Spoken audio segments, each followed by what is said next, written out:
5. Thank you, Andrew Lester, for joining me here in the booth. I think we've got Jared Houston slipping into the booth to Jerry. take your place in the hot seat. All right, no worries. We just want to have a look at this replay quickly of Novi. Look at him driving. He knows he needs a big score. And I know you want me out of here, but I just really want to see this reverse again. Bang! That's epic. Oh, I wonder if they'll... He got the landing, but it looks like he got eaten up in the white water. I wonder if they're going to... Oh, I don't know if they can really give it to him. So he kind of goes out of screen because they look for him, and then he pops up there. So Novi, he's not sure if he's going to give it to him. There you can see him breathing really hard and just gassed after that heat. Like, what are they going to do? Do they give it to me? I kind of made it, but I didn't really. Anyway, I'm out of here. I'll pass it back to Jerry. But it's all good. Thanks again. No worries, mate. See you soon. See you, everybody. You.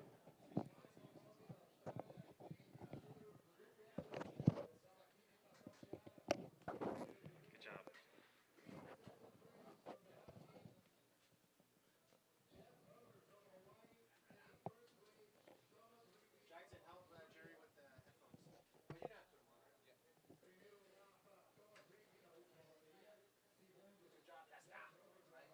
Thanks.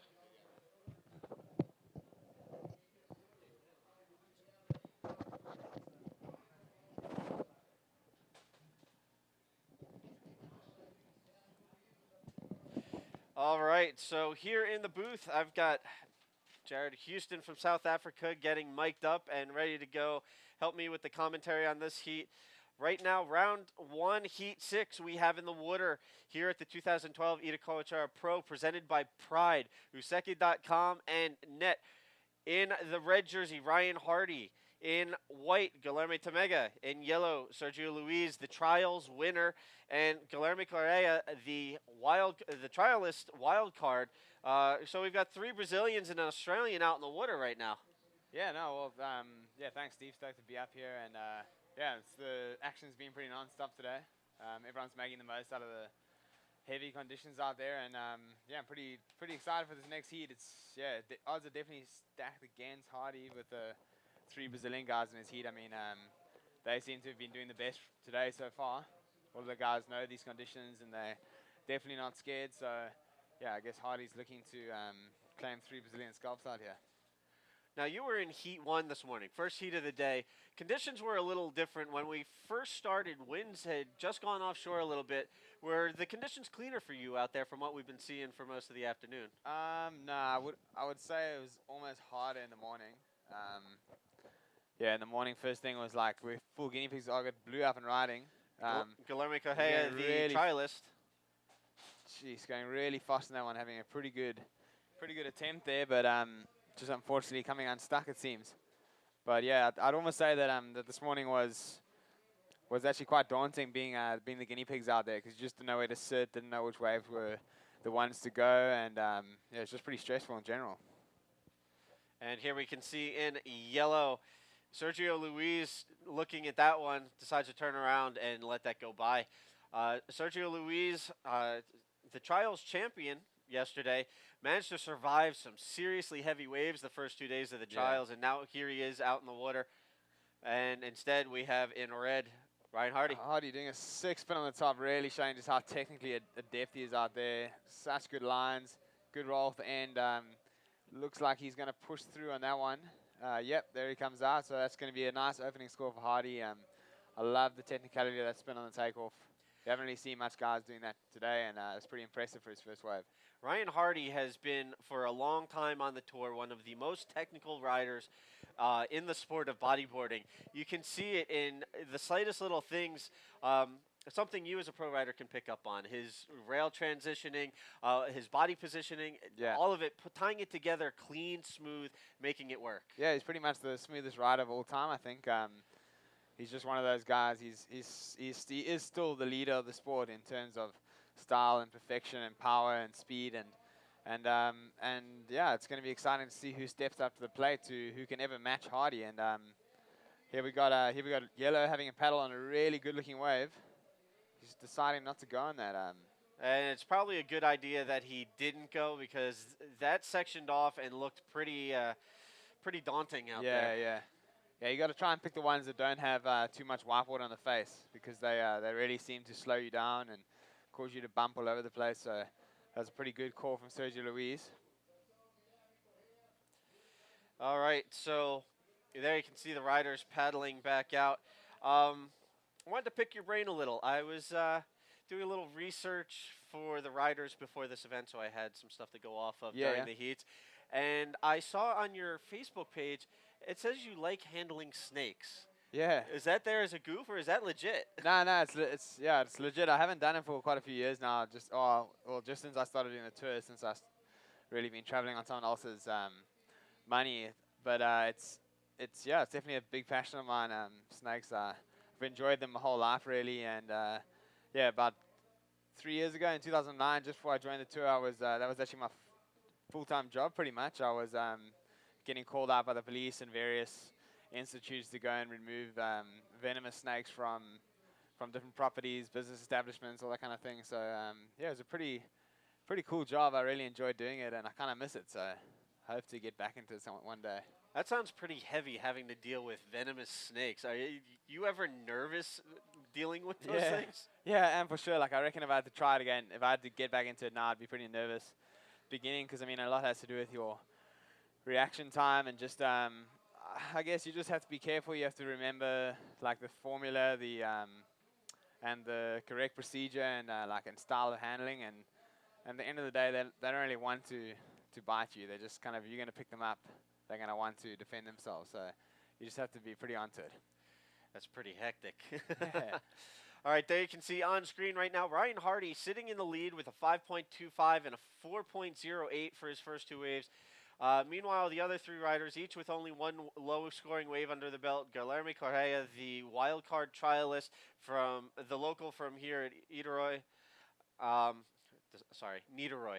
1.78 on his first wave. Guilherme Tamega with a 1.5, and Sergio Luis with a 0.75. Still in the early going here, 33 minutes remaining in this 40-minute heat. Yeah. Yeah, well, I mean, it looks like Ryan's got to work pretty early in this heat, just trying to keep busy and get as many rides under his belt as possible. Looks like everyone's just kind of looking for waves that are going to let them ride a clean face, and that's often not the big one. You got Sergio Luis in yellow taking off, doing a nice line. He's looking for something big, pulling under the lip there, and unfortunately that one just pushed him into the sides, and he couldn't come out cleanly out of that one. Yeah, it looked like that one pinched a bit on him, and then it was just into the wash from there. Ragdoll time. Yeah. Yeah, it's just such a heavy undertow here. Once you're in the impact zone there, you just want to get out as quickly as possible. You're just looking for any kind of rip pulling out because you really don't want to be there when a set comes through. Just so heavy. I'm glad I'm not the only one using the word heavy. I feel like I've been overusing it today, but it's just the perfect word to describe the conditions out there today.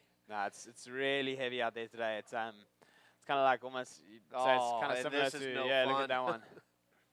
You see, that's exactly what I'm saying. He's just wanting to get the hell out of there as quickly as he can. I mean, getting caught out on the inside out there is not going to be fun. It looks like he might actually cop another one in the head, which is pretty heavy. Just getting caught on the inside here at Itacoatiara. That's a lot of energy being burned fighting through that, and Mother Nature's pretty vicious out here with this wave. It is really, jeez, when we arrived here, it was just sunny, clear skies, pumping waves, like not too heavy, super easy pedal out. We're all claiming, best wave, like best setup, so sick, the event's gonna be crazy, and then last few days just been smited by the heaviest weather, heaviest waves, long paddles, just absolute death. So I'm really looking forward to the sun coming back out tomorrow and Itacoatiara changing back to the paradise we love to know. Yeah, prior to the event, you guys seemed really stoked. I mean, all the blogs, all the photos, all the posts on the IBA World's Tour site, all the Facebook posts, you guys were having a field day out here. Oh, man, everyone was just loving it. Like, from the very first day when Winnie got that big air reverse, we all just knew that, like, what was possible out there, and it just looked like such an inviting place. And we got here, and it's just beautiful setting, warm water, pumping waves, friendly people. Like, the people of Itacoatiara so far have been the friendliest people I've encountered on tour, I think. Just such warm, welcoming people, and it's just like such a pleasure to be here. So, I mean, even now that the weather's a bit bad and the waves aren't optimal, like, it's still just a great place to be, and yeah, we're just hoping for the waves to turn on, do their part. All right, and looking to do his part, We're going to throw it down after this wave to Alex Leon on the beach. Oh, you got Hardy. He's coming, looking for something here. Oh, nice little barrel on the inside. It comes out of that one. And finished off with a little Little jammer on the yeah, inside. that was a jammer. I've never seen one, but that was good from Hardy. He really rode that wave well. Looked for the highest scoring potential, and he found it on the inside. So well done to him. All right, and we're going to throw it down to the beach with Alex Leon and the winner of that last heat. Yeah, thanks, boys. Down here with that last heat winner, Thomas Rigby. Riggers, holding it down for the Aussies, mate. Taking that one out in the torrential conditions. Yeah, it's so hard to surf out there. It's just like try and land anything you can pretty much. So I was pretty lucky. I didn't really get that many good ones, but it was hard for everyone. So yeah, it's good. Yeah, it looks pretty washy out there, eh? It looks like a washing machine. It's just, you didn't have to do much. You just managed to, make 2 waves, finish off 2 moves, and come with the score. Yeah, I was just trying to get busy and just try to get a few scores in and just see what happens. So yeah, I'm pretty stoked. Yeah, well, it's probably your second heat win of the year, so looks like you need this event. It's halfway through the year now, so it's a good time to turn the table. Yeah, I haven't been going too well this year, so hopefully I can go good here and get a bit of rhythm going and continue that. So yeah. Yeah, well done, Riggers, mate. You want to say hello to anyone back home? Yeah, just hey to my mum and my dad and my brothers, all my mates at home if they're watching. I don't know. It's a bit late at home, mate, but if they are, g'day, boys. All right, Riggers is through to round 3. Go and rest, champ. Done well. Back to you boys in the booth. All right, and that was Alex Leon with Thomas Rigby, the heat winner from the previous heat. While they were doing the interview, I don't know if our cameraman caught it, but there were a couple of bombs that came through. And on one of those bombs was Guilherme Tamega. Yeah, Guilherme Tamega, I mean, just taking a massive wave and just committing straight into the closeout. Like, I don't really know what his plan was on that one, but I'm sure he had one, but it didn't really seem to pay off. You got a potential paddle here from white and first yellow, but now we have GT taking off. I think Tamega might have had priority on that one. Oh, nice air roll. Fighting his way back into that, and yeah, that's cutting out of that one. Not a huge scoring wave for Tamega, but enough to get him on the board, and probably enough to get him out of 3rd place. And look at these waves. They just keep coming in. Swell lines pulsing through nonstop. And here's a replay for that last wave for Guilherme Tamega. Yeah, there he is taking off. Got a great line on him, GT. Really looking for that perfect place to hit it. Real good choice of place to hit it there. Like landing a bit on a rail and almost getting pushed back up the face there. He had to really push back into that one. Yeah, but he made it back in, and there was a good score there for Tamega. That got him out of 3rd place and into 2nd. And there you can see Guilherme Tamega, 39 years old, still charging. He has had a level of dominance through the years in pro bodyboarding. Him and Mike Stewart, a couple of the best ever in the sport. Yeah. Me and Mandy discussed it during the morning show. Guilherme Tamega from 1993 to 2004 didn't place lower than 3rd on the World Tour. Exactly. GT's dominated the sport for so long, and I mean, he was winning events before I was even, like, pretty much before I was even born. I mean, we've seen him over the course of his career beat out guys like Ben Player, Andrew Lester, Mike Stewart, Kainoa McGee, some of the legends of the sport. Yeah. Some big names in the sport. He's still going strong. I mean, we haven't seen him in super close title contention, that 2nd place spot since 2008. But he's still got the competitive drive. He's still dangerous. Yeah, out there. I mean, he's still winning events. Last year he won Eureka, and pretty much the event of the year, I'd say. Surfing in massive waves against all the current generations. So, I mean, he still proved there that he has what it takes to win events. And he was in contention all the way till front on. He was sitting in 4th place. He had a lot of pressure on him. Well, not a lot of pressure, but he had a pretty big gap to fill in front on. He needed to get to the final or come 3rd or whatever it was, and unfortunately it didn't go that way for him, but GT's still right up there, and he is definitely one of the most respected members of our sport. And there you can see at the bottom of our screen the current situation with a little over 25 minutes remaining. Ryan Hardy in the lead with a combined 9.88. Guilherme Tamega in 2nd with a 5.9. Sergio Luis and Guilherme Correa still looking to put together some higher scoring rides. Guilherme Correa still with only one wave under his belt. It's a very easy thing to happen out there, is to just not be able to take any waves. You can't really see it on the camera, but there's so much rip pulling around out there, and it's just a real hairy place to be. Like surfing big waves in a beach break is completely different at a reef break, and reef breaks always break in the same place. There's not much rip. There's a channel, whereas out on a beach break, you just really have to rely on your senses. You have to be quick. You have to be smart. You have to pick your waves. It's a whole different ball game. So what the guys are doing out there is really pretty courageous. They're putting a lot on the line because there's a lot of power out there in that beach break. And there you can see another set rolling in. That's Red Ryan Hardy paddling back out. Yeah, And this one's going to unload and close out.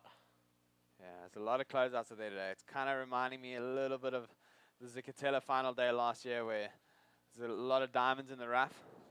So I mean, it's just a heavy beach break. It's incredible how heavy it is out there. I really can't put it into words. I got so pumped right in the beginning of my heat, and it fully rattled me, really threw me off for the rest of the round. And I guess the same thing's happening to these guys out there. And you're used to riding big waves. I mean, last year at the Puerto Rico event, one of the biggest days, you actually paddled out to test the conditions for the rest of the competitors. And that was some seriously heavy conditions out there.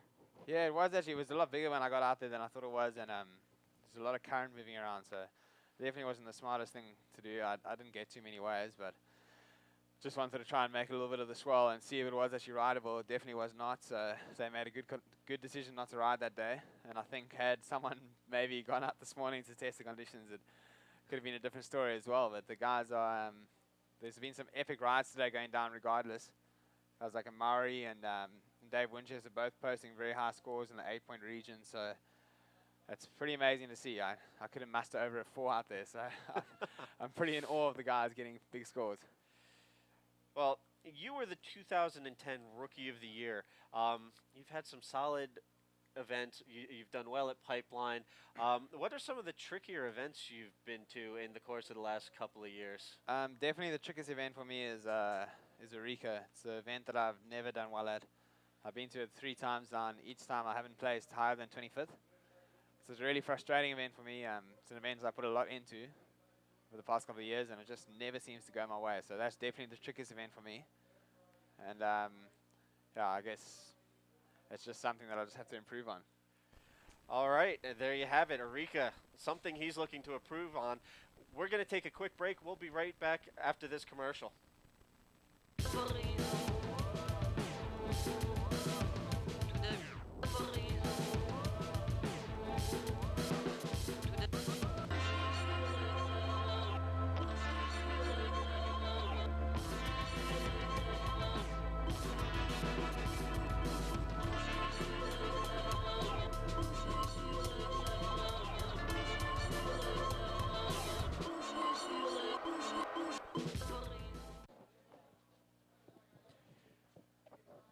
All right, and we're back, and here we have Sergio Luis dropping in on this one. Jeez. Absolute bomb throwing his board just on the lip there. Very dangerous business from Sergio Luis. You don't want to be throwing a board at that stage. I dare say that while we were watching the advert, we missed some pretty intense action, judging by the screams down on the beach. Here we got a replay of GT taking off on what a sick wave. He's free falling into that one. Is he going to come out? He's really deep. If he comes out of this, it's going to be, wow, that is impressive. That was deep. It was critical. He free fell into the pit of that wave, bounced, reset his line, and somehow managed to come out with that. Yeah, that's exactly what we're talking about, saying that GT is still one of the top dogs, and he just demonstrated it right there with that near perfect display of tube riding. So we're just waiting for that score to drop. We can hear something coming through, but it hasn't dropped on the screen yet. But I think that will be enough to move Tamega into first place. And here we got Ryan Hardy having a look at the left. Unfortunately, just breaking away from him, but cutting out of that one. A little creative bail on that one, as that was Ryan Hardy and Guilherme Tamega splitting the peak. Yeah, Hardy's definitely got some of the best cutouts in the game. He's always doing something funny to finish off the wave. He's such a character, and I'm still pretty excited to see what Tamega's score's looking like for the last ride. And there you can see Mitch Rollins making his way down to the beach, getting ready to hit the water, and he's about to do battle himself out there. Yeah, he is. Yeah, he is. He's one of the title contenders this far into the tour. He's had a win at the box and 2 other relatively consistent results, and so he's looking for another big one here to get himself back into the race. I think everyone's trying to play catch up to Winnie, and he's one of the guys that is really looking to improve in his result here. All right, and there you can see in yellow Sergio Luis, again, the trials champion here at Itacoatiara out in the water, kind of shadowing Guilherme Tamega a little bit out in the water. Yeah, I mean, Guilherme is such a hero to these Brazilian guys, and I know that Sergio would probably be like, well, GT knows for sure where to sit, so I'm going to sit next to him, and that's a great game plan for Sergio. I think I'd probably do the same thing. But at a beach break, you just never know. It can go either way. There's just such multiple peaks. The swell swings this way, the wind goes that way. It changes, constantly changing. It's such a challenging environment to surf a heat in. And there you can see the riders cruising the lineup, taking a look, see if there might be something rolling in. Yeah, it doesn't look like too much approaching right now, but we're still currently on our screen here. It's saying that Ryan Hardy's in first place with a 5.25 and a 4.63. GT in second. He only needs a 6.18, which we're still waiting for the last score of Guilherme to drop, which was that sick barrel. So I think that he'll move into first of that. Third place got Sergio Luis with 2 small scores at 0.75 and a 2.45. And Guilherme Correa at the back there in fourth place with a 1.78. He's looking to, there we have it, the Guilherme Correa paddling into an absolute bomb.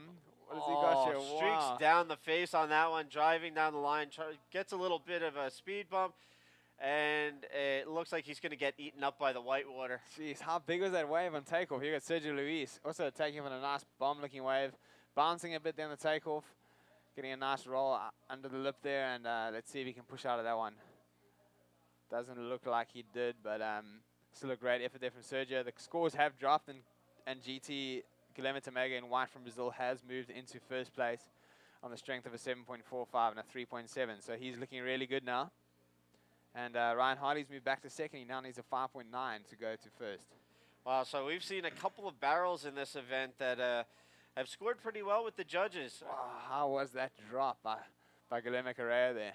That was a critical drop there. Yeah. For a second there, it looked like the wave was gonna stand up and he was gonna airdrop into that. How he held his rail in the face, streaking down on that one. That's actually really impressive. I think the judges will reward him, even though he did not perform any maneuvers in that wave. I think he'll get rewarded with a fairly decent score for the control he showed through that drop. So that was a good decision for Guilherme Correa to go on that one. He's just gonna drop his small score of 1.78, and hopefully that will do a bit for his confidence, and he can move further ahead. All right, so while our riders are paddling back out and we have a break in the action, how have your travels been going? Outside of the World Tour, have you been hitting any new spots, or where have you been surfing this year? Yeah, straight up. Actually, I did go to Indonesia straight after the final day of the box comp this year. I got a call the night before from Riptide magazine saying, "Do you want to go to this wave in Indo somewhere?" I never really heard too much about it, but I just jumped at the opportunity. There's a good crew. It was myself, Pierre-Louis Costas, Thomas Rigby, and Ewan Donachie. And we went over there with Jeremy Creswell and a guy called Nick Barclay, and we scored, man. We surfed this mental wave off the coast of Java somewhere, and just the biggest, heaviest barrels I've ever experienced. And I was lucky enough to get the cover of Riptide off that. So I was super stoked. It's my first cover, and it's a perfect way to remember a great trip. So that's been my only travel this year so far outside of the tour. But I'm definitely looking to do some more. All right, and that was Sergio Luis looking at that one. Look at that stand up and just spit. Yeah, that was amazing. We've been seeing a lot of heavy compression with these waves today. Spitting barrels, blowing out the back. There's another one just unloading on the sandbar. Yeah, no, there's definitely some crunches out there, some bone crushing waves. The guys are looking like they're scratching around trying to find a way through it all, some way to get a score. It's just so difficult out there. So much white water moving around, so much currents, a lot of wind, swirling wind conditions. But these guys are professionals, and this is what they do. So they're going to make the most of it. Yes, I give a lot of credit to you guys for being able to power through this. You've got to have a really good physicality to battle these conditions and do what you guys do. I'm curious, what kind of workout regimen do you do to make sure you're prepared for these events? Yeah, I guess like for me, it fluctuates between events. Depends which event I'm going to and what I'm really trying to achieve out of each one. But I guess the common thread throughout the whole year is just to really concentrate on stretching and just to be limber and flexible, just to prevent injury as well as just being able to surf to your full capability each time. And other than that, a lot of core exercises just to strengthen your stability in that area. When landing huge moves like backflips and stuff, you really need to have a strong core. And yeah, just general, just cardio, a lot of surfing. I probably surf every day at least for 3 hours. So it's just constantly practicing, just keeping active really. You don't want to let your body go into like a little hibernation phase or anything. You get stiff and you get a little bit slow. So yeah, just keeping active would be my number one focus, and just trying to eat as well as possible, and drink a lot of water and keep my system clean. Speaking of eating well, actually, I'll get back to this question after this. Hardy. Hardy taking a look at that one. That one's just heavy. Jeez, like it, man. That one would have been deadly. GT having a nice wave there. He snuck out of the barrel with a good roll. So it's a good backup score for GT. He could actually improve on his 3.7, so that might strengthen his lead. We've got Hardy Look at taking this off one. late. Technical drop. What's he going to do? Is there going to be a section for him? He's dragging his legs looking for the section. Big roll. Great clean landing. That's an excellent rave from Hardy there. Just exactly the Hardy we're waiting to see. And I couldn't make out who that was. Yellow, Sergio Luis dropping in on that one. Drops into the barrel and just got eaten up. Quick wave exchange there from our riders. We saw Guilherme Tomega, Ryan Hardy, and Sergio Luis. Quick wave exchange. We'll wait for the scores to drop and see if we have a situation change out in the water. Yeah, that's going to be close, Steve. Here we go. Guilherme Correa again with another steep drop. This guy loves his steep drops. A little curtain call on that one Yeah. for Guilherme Correa, the wild card trialist, just pulling in, going for glory, and Jeez, just man.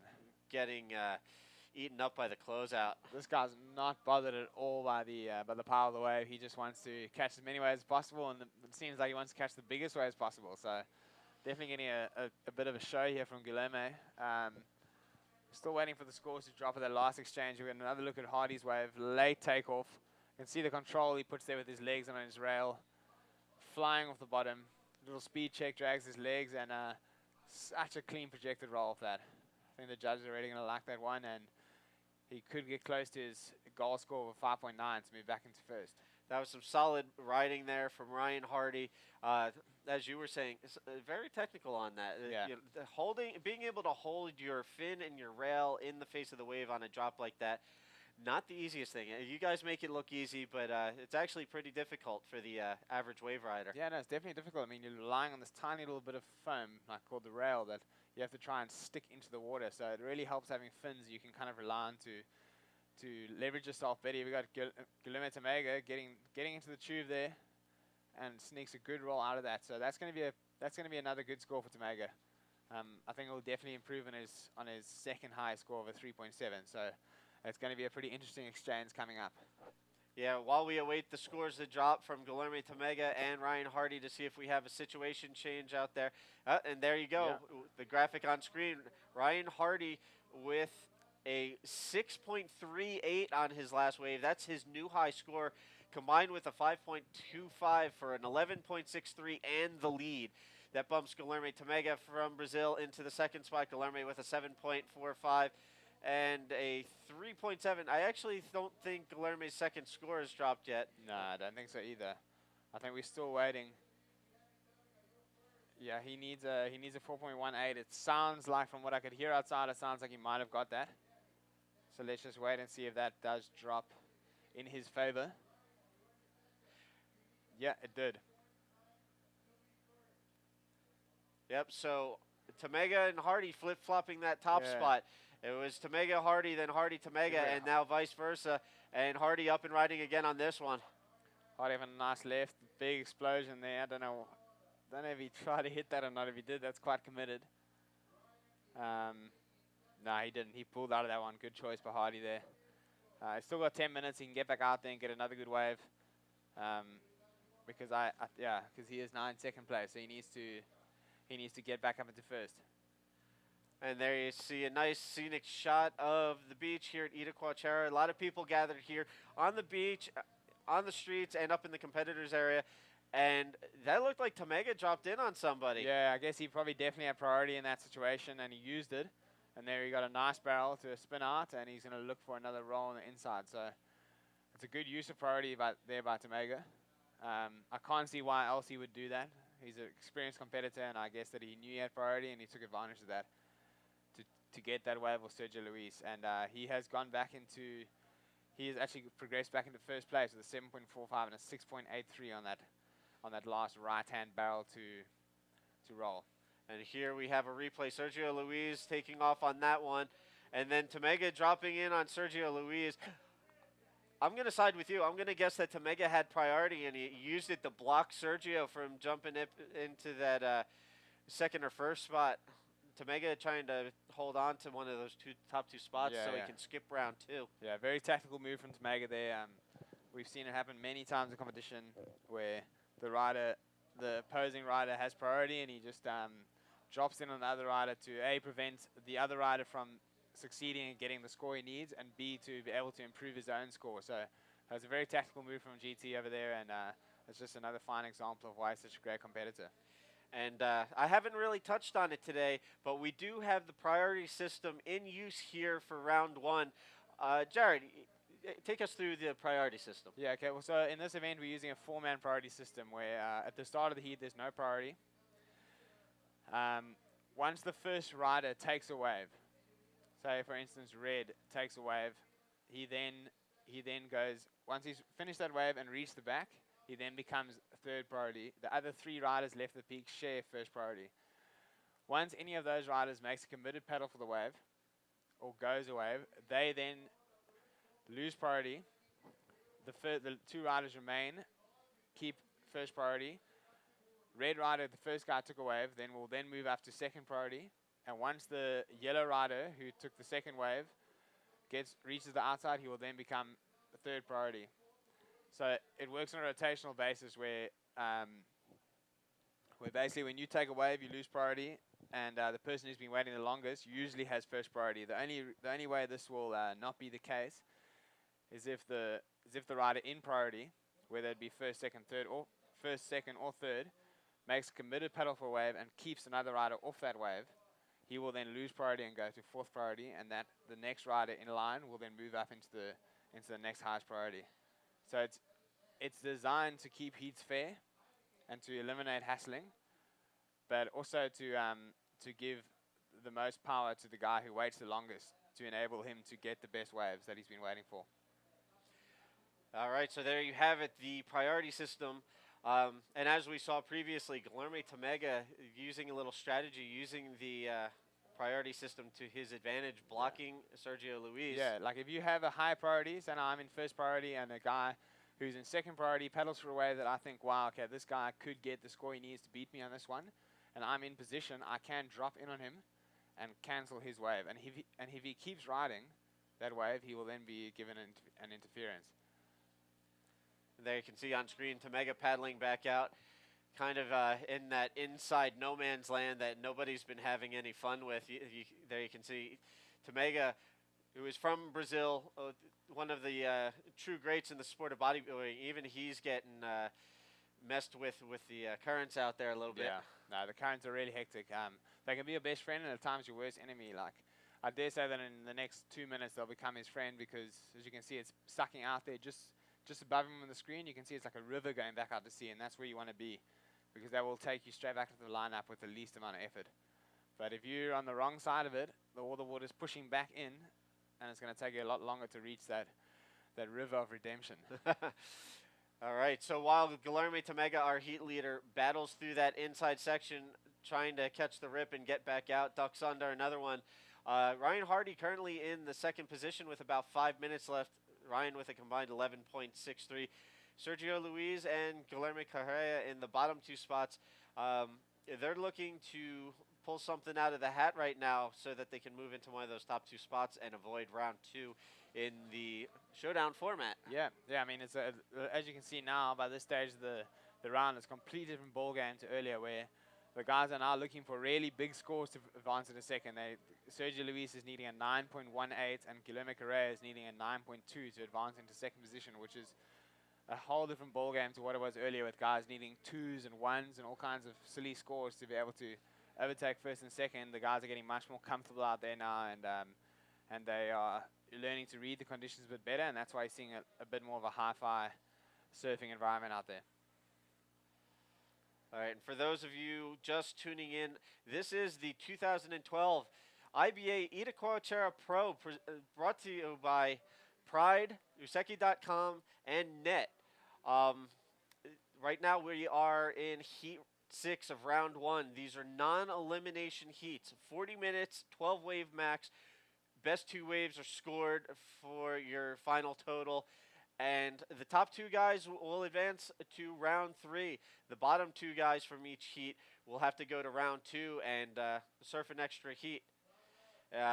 In these conditions, that extra water time can really zap your strength. Exactly. When I came out of my heat today, even though it was by far the lowest scoring heat of my life, I just wanted to just kiss the ground, knowing that I skipped the round and I don't have to do the extra work to get back into the third round. But here we got Sergio Luis having a look at this one. It goes a little bit frothy on the inside, but he's got a good line. He's looking for something, and that wave unfortunately just did not give him what he was looking for. So better get back out there. He's just got 3 minutes left, not much time, and he needs to make something pretty big happen. He ideally is looking for a 2-wave combination. I know he's not in a combination situation. He only needs a 9.2, but ideally he would want to get 2 waves to lessen the blow. There you can see churning white water on the inside, and it looks like a couple of waves coming in at the top of the screen. And it looks like yellow Sergio Luis paddling over to try and get into position for this one. Still a couple minutes left in this heat. Really looking for something, scratching towards that one, decides not to go. That one didn't look like it was going to be too friendly. Yeah, no, it's like I said before, the waves with any white water in the face is just a definite no-go zone. You don't want to go near them. They turn way too bumpy. There's just way too much going on in the wave face. Out there, you're looking for the cleanest possible ride. So the guys are going to hang off of that one, and see if there's anything else on the horizon. It looks like there could be a potential bomb coming for Hardy over on the right. Would love to see him get another wave. Letting that one go, not really such a great wave, but look on the inside. Could make a nice little barrel there. Yeah, that one spit. Yeah. Yeah, it looks like a big straight set moving through the lineup for these guys here. It's going to be a really tough call to see if the two guys in third and fourth were able to get another scoring ride. Let's hope and pray for them they do. GT is still stuck on the inside. Looks like that rip never came for him. He's still just trying to get out of there. Look at that washing machine. Yeah, Tamega's been on the inside for a while now. At this point, with about a minute left, I would say he's probably just trying to get out of there. There you can see, kind of turn around, looking, try and ride the whitewater in. Yeah, no, he knows he's done enough. Although, because he's so experienced, he knows that anything can happen in the last minute. He's been beaten many times before and won many contests in the last minute of the heat, and so he knows that the game is not over. I think that's why he's standing there watching, trying to make eye contact with his other competitors, try to scare them off a wave. Trying to make sure that none of the riders jump ahead of him. He currently is in the lead with, there you can see, about 40 seconds remaining. Tamega with a combined 14.28, Ryan Hardy with an 11.63. Sergio Luis and Guilherme Correa at the bottom two spots of this heat. As of right now, it looks like these guys are going to be moving to the second round and have to work through an extra heat. Yeah, with just 30 seconds to go, not even 20 seconds to go, it looks like GT has sealed this one. Look at him looking out in the ocean, just trying to make sure that he is in fact victorious. But yeah, a small wave approaching, but I don't think it's going to come through in time, and they'll be counting down. So advancing through